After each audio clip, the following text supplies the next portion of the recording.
This is Eric Lindros, and on May 26, 2000, the Philadelphia Flyers find themselves in a Game 7 of the Eastern Conference Finals against the New Jersey Devils. But the thing is, Eric Lindros shouldn't even be playing in this game, yet he's looking to be the difference maker early in order to help the Flyers advance to the Stanley Cup Final. As he winds up to slice through the neutral zone, he doesn't know that he's about to make the biggest mistake of his hockey career. Every once in a while, there's a player that comes along who has the potential to completely change the entire sport. We call these players... But look at him, bro. He just look like he about to do some aura shit. Like, he just look like he about to be great. 88, Philadelphia Flyers, man. Eric Lindros, bro. Who has the potential Curly to hair, completely change the entire face. sport. Look at his face, man. We call these Perfect. players generational talents. Generational. Players like Gretzky, Lemieux, Ooh, hold and, on. well, Eric Lindros. They're comparing him to Gretzky. Lemieux.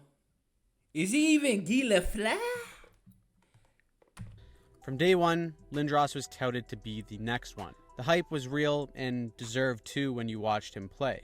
Lindros was elite in terms of offensive ability, but unlike so many other players who have scored and racked up points over the years, Lindros brought a physical presence to the ice that hockey fans had never seen out of such a talented player. At 6'4", 240 pounds, big boy. It was almost impossible to slow this man down. Seeing a big man move the way he did in the 90s was extremely rare. This gave Lindros the advantage over every player because he could power through you just as easily as he could dance around you.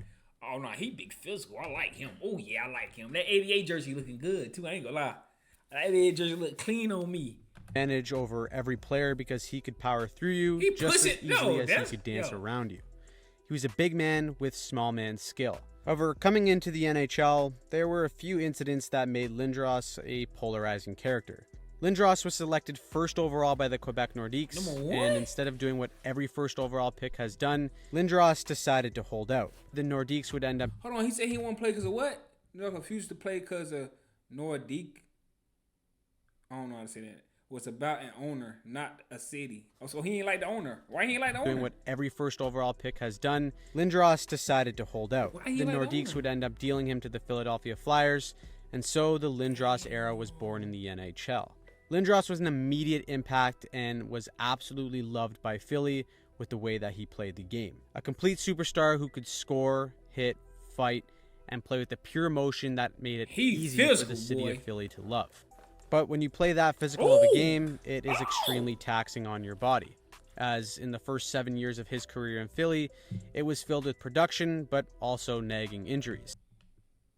Damn, boy, that boy. Hey, I tell you what. I like him physical, though. Pause. He ain't scared. And play with the pure emotion that made it easy for the city of Philly to love. But when you play that physical of a game, it is extremely taxing on your body. As in the first 7 years of his career in Philly, it was filled with production, but also nagging injuries. He won a Hart Trophy and led the Flyers all the way to the Cup Final. He won a Hart, though. Stop playing with him. MVP him. But ultimately was swept by Detroit. That was a tough pill to swallow for Lindros and the Flyers, but he was still in his mid-20s entering his prime. But the way Lindros played the game was he lived by the sword and died by the sword with his physical play. Oh, Lord. And because he was so big, players started to return the favor. One of those players was Devils defenseman Scott Stevens. At 6'2", 215, Stevens was one of the most punishing open ice hitters the NHL has ever seen. And he intimidated pretty much everyone in hockey, except for Eric Lindros, who over the years never seemed to back down from Stevens. Now that bad blood would spill into this Eastern Conference Final matchup between the Devils and the Flyers. Oh, I ain't gonna lie. I didn't know they had beef like this in NHL. So this is basically like every other sport, man. I'm thinking it's different. It's beef. But this is a matchup that Eric Lindros shouldn't even be a part of. Even though Lindros missed games in every season due to injury the years prior, the 99-2000 season was one that was filled with a different kind of injury: concussions.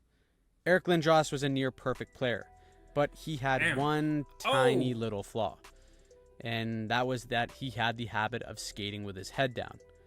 And while his size made it difficult to catch him in a vulnerable position, it was only a matter of time before someone would get their shot, which would lead to this hit by Darius Kasparaitis, giving Eric Lindros his first concussion in the 1998 season. The Flyers, like most pro sports teams, knew so little about concussions that they initially sent him to a migraine specialist.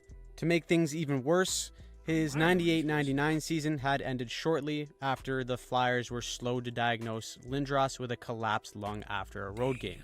The next season for Lindros would be a complete disaster, as the timeline went like this. In December of 1999, Calgary's Jason Weimer laid a hit on Lindros to give him another concussion. He only missed 2 games. Mid-January would roll around, and a couple of hits in a single shift in a game against Atlanta would lead to another concussion for Lindros. This time, he missed a grand total of 4 games. Early March would roll around, and Boston's giant blue liner Hal Gill would also rock Lindros. Lindros would stay in the game and played for an entire week before his concussion was finally diagnosed by the team's medical staff. He played a week before they diagnosed him, bro. Yo, I ain't gonna lie. NHL might be worse than the NFL league. As far as, well, this is back in the day, so they probably ain't. Like, they probably like, bro, you'll be all right. Lindros would then sit out for the rest of the regular season. And in early May, Lindros was skating with the Flyers farm club on a conditioning stint and collided with a teammate in practice and had apparently suffered yet another concussion. Hey, he was the CTE god. I ain't gonna lie to y'all, bro. If he don't got CTE right now, he must got a hell of a brain. But I'll tell you what, because, boy, he the CTE god right now. But that didn't stop him from suiting up in late May and re-entering the lineup in the conference finals against the Devils. After 4 concussions in one season, Eric Lindros finds himself back on the ice in a Philly uniform. There were public disputes between the Flyers GM Bobby Clarke and Lindros' parents regarding how the team was handling his health. Teammate John LeClaire said at the time when Lindros was getting concussions, the Flyers medical staff were basically saying, just give him a couple days and he'll be fine. I told y'all what they was doing to him. He be alright.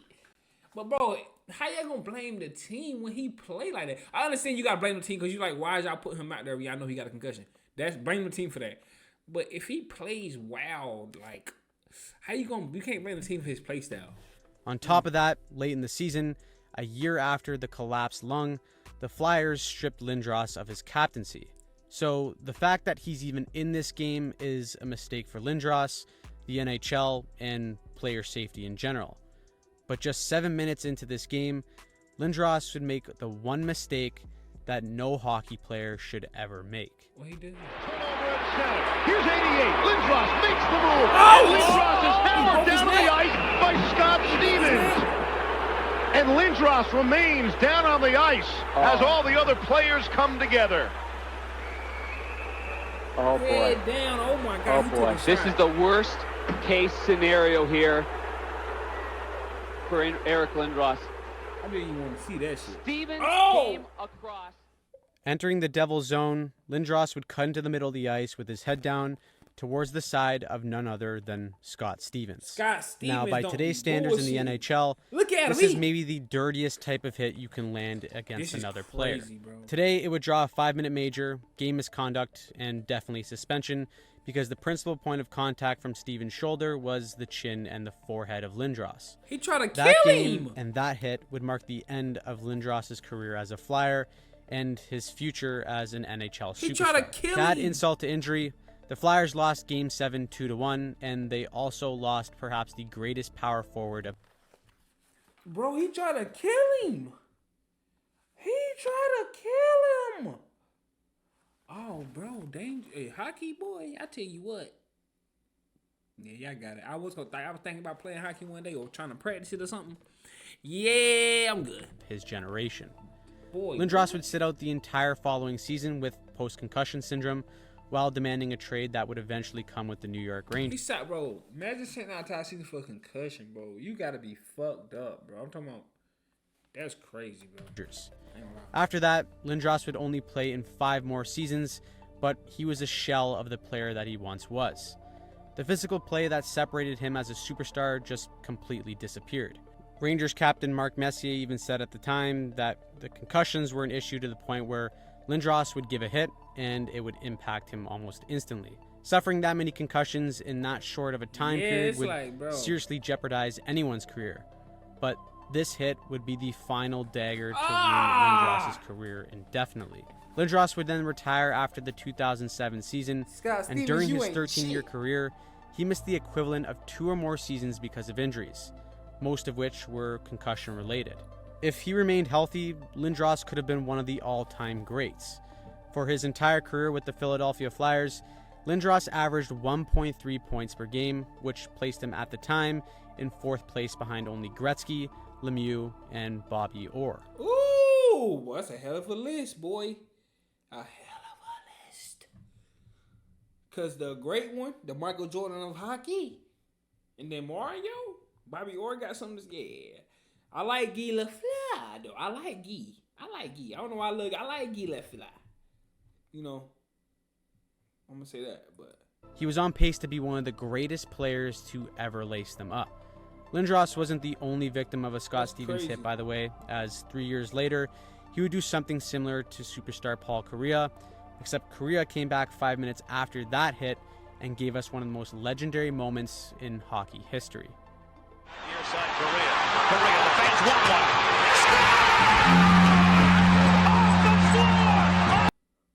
Bro, Scott Stevens, I tell you what.